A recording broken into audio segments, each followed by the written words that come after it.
Hello, my name is Sandra, and I'm 35 years old. I work in an office and currently live with my husband, Matthew, and his mother in their family home. Despite being married, I often feel a sense of emptiness in my relationship due to the relentless bullying from my mother-in-law, which never seems to improve. Matthew and I first met through our jobs. Our companies were collaborators, which led us to work closely on various projects. As we spent more time together, our relationship blossomed, and we began going out for meals and enjoying dates. After a year of dating, Matthew proposed, and we tied the knot when I was 32. At first, our marriage was blissful, just the two of us, exploring life together. I had yet to uncover Matthew's true nature. We both had thriving careers, allowing us to indulge in luxurious weekends filled with trips and gourmet dining. I envisioned a future brimming with beautiful memories. However, everything changed dramatically 3 years into our marriage when Matthew's father fell ill and passed away unexpectedly. Overwhelmed by grief, Matthew suggested we move in with his mother. I was taken aback by this idea. While I sympathized with her loss, we had only been married for 3 years, and I cherished our independence as a couple. In the wake of these events, my relationship with my mother-in-law soared. Her treatment of me became increasingly harsh, making our living situation unbearable. In an unexpected twist, she handed me divorce papers, claiming it would be best for everyone if Matthew and I separated. Confused and heartbroken, I decided to take a break and stayed with my parents for a month to gather my thoughts and seek advice from my father. During this time, I took the difficult step of filing for divorce. My decision felt right, but soon after, my mother-in-law began bombarding me with calls, begging for forgiveness and admitting her mistakes. This period was incredibly challenging, forcing me to reevaluate my relationships and the direction of my happiness. As I navigated these turbulent waters, I learned the importance of setting boundaries and prioritizing my well-being amid familial pressures. Matthew expressed a strong desire to remain close to his mother after his father's death, feeling a deep responsibility to care for her as her only son. And her only son, he often said, "So I feel like I need to take care of her as much as I can," he told me, his voice heavy with a sense of duty that was only intensified by his regret for not being more attentive to his father before he passed away. Watching Matthew grapple with the weight of his father's death, I felt compelled to support him, even though I had reservations about moving in with his mother. Soon, we made the transition to my mother-in-law's house. Upon our arrival, she expressed her relief with warmth. "It's good of you to be here," she said, beaming at Matthew. "You don't have to worry anymore now that we're here," he reassured her. Her response was filled with gratitude. "Thank you, dear. I'll take care of you both from now on." While Matthew appreciated her words, I sensed a chill in the air whenever I was involved. After settling in, we joined my mother-in-law in the living room, where she had prepared an array of treats from her bakery featuring her beloved almond paste. Matthew's eyes sparkled with childlike glee as he praised the delicacies, and for a moment, I couldn't help but share in his joy. However, the atmosphere shifted when my mother-in-law turned to me, her expression icy. "Sandra, are you all right? Why do you look so lost?" Her tone was brisk as she suggested we make some coffee to accompany the pastries. As I fumbled to find the coffee supplies, she remarked snidely, "Where are the coffee pots and things? You're so useless, aren't you?" She gestured toward a cluttered shelf, adding with a dismissive tone, "Oh, look, they're over there where the wife's stuff is." Her comment stung, especially since it was unfounded. I had always done my part to help out, yet she seemed determined to portray me otherwise. This interaction served as a stark reminder of the challenging dynamics in the house, reinforcing my doubts about our decision to move in. Before my husband and I made this choice, we often visited his mother's home. Whenever I attempted to help around the house, she would insist, "No need, just sit down," effectively barring me from the kitchen. It was clear she had specific ways she preferred things done and didn't want anyone disrupting her system. Eventually, I stopped offering to help, thinking it might ease the tension. Unfortunately, this only made matters worse. She continued to snap at me unexpectedly, which felt incredibly unfair. After one particularly sharp rebuke, she fixed me with a stern gaze and demanded, "What's with that look? Do you have a problem?" Not wanting to escalate the conflict, I silently hoped my husband would intervene. I glanced over at him, seeking some support, but he was absorbed in his phone, seemingly oblivious to the discomfort his mother was causing me. It was frustrating and hurtful that he didn't seem to notice, let alone address the situation. This tension was only the beginning of our difficult living arrangement. Almost immediately after moving in, issues began to surface more frequently. One morning, she barged into our room, exclaiming, "Hey Sandra, why are you still sleeping?" I glanced at my phone, surprised to see it was only 6 o'clock a.m. I replied, slightly confused, "It's only 6 o'clock in the morning." Unfazed, she retorted, "So what? You should be up making breakfast and preparing Matthew's lunch. And don't forget, you're supposed to clean the bathroom every day." Her expectations startled me. I typically didn't make lunch for my husband since we often skipped breakfast due to not being morning eaters. Moreover, cleaning the bathroom before heading to work felt impractical and exhausting. The demands of waking up early to complete all these tasks seemed unreasonable and overwhelming. As I hesitated to respond to my mother-in-law's early morning demands, she grew increasingly irritated, questioning my capabilities and upbringing. "Why are you just standing there? Hurry up. What kind of upbringing did you have to become so useless?" Her harsh words cut deep, igniting a mix of anger and determination within me. In response, I resolved to meet her expectations head-on.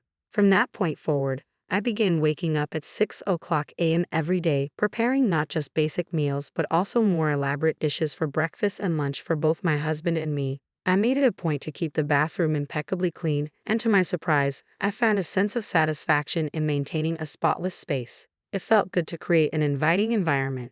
My husband noticed my efforts and often expressed his gratitude for the meals and the cleanliness. However, despite my increased efforts, my mother-in-law's attitude did not improve. Instead, her demands escalated. One day, she would crave Japanese cuisine, only to switch to French the next, insisting on homemade pizza and freshly cooked pasta paired with red wine from upscale shops.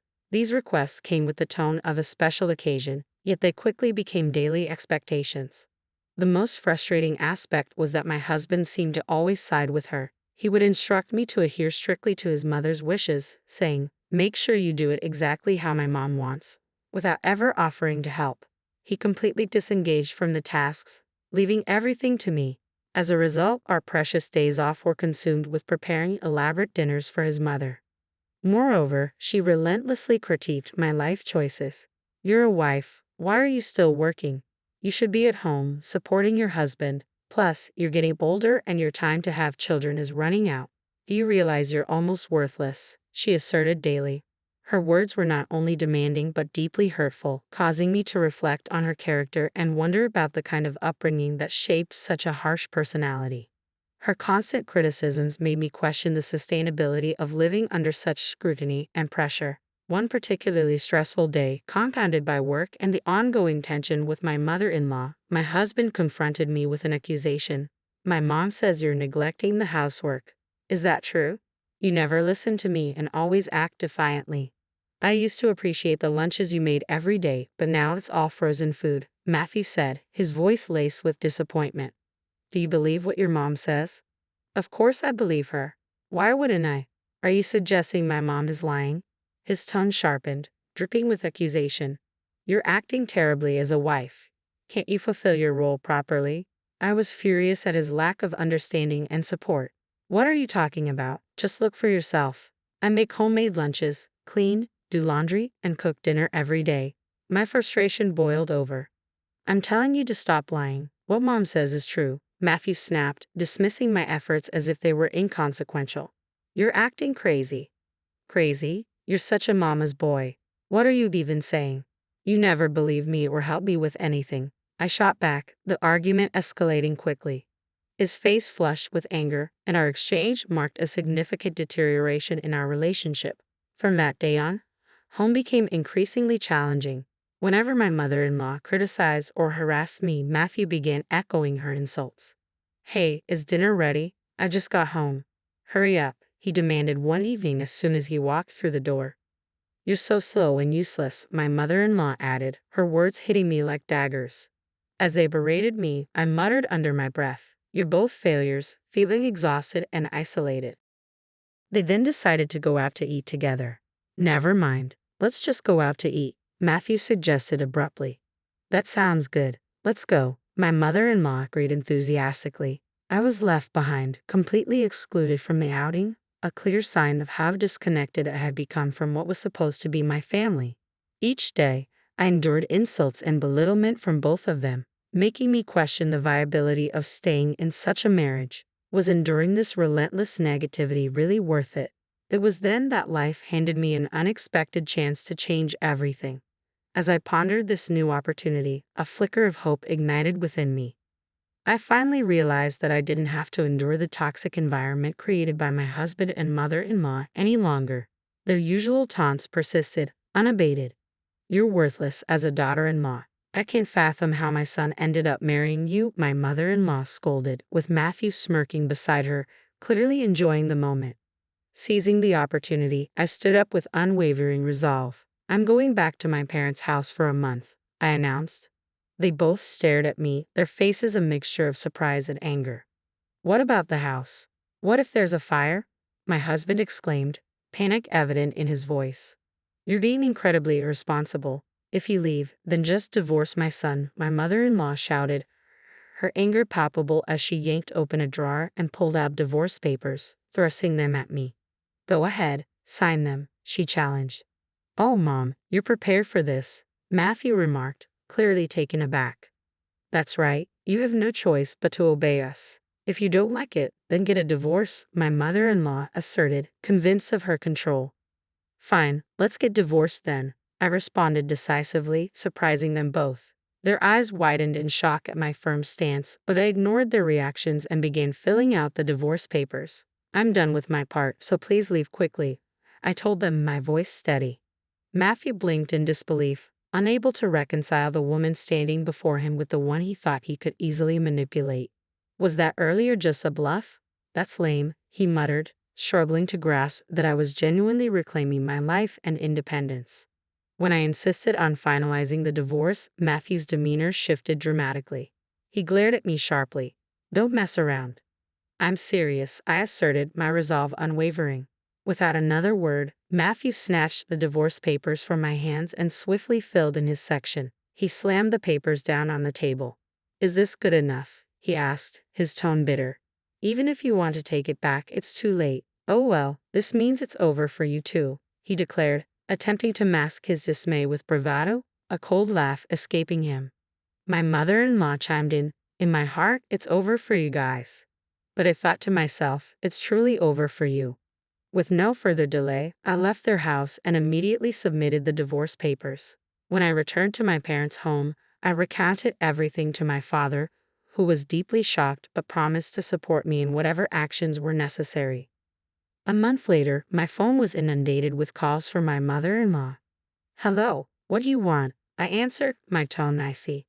"We're strangers now," she replied, her voice pleading.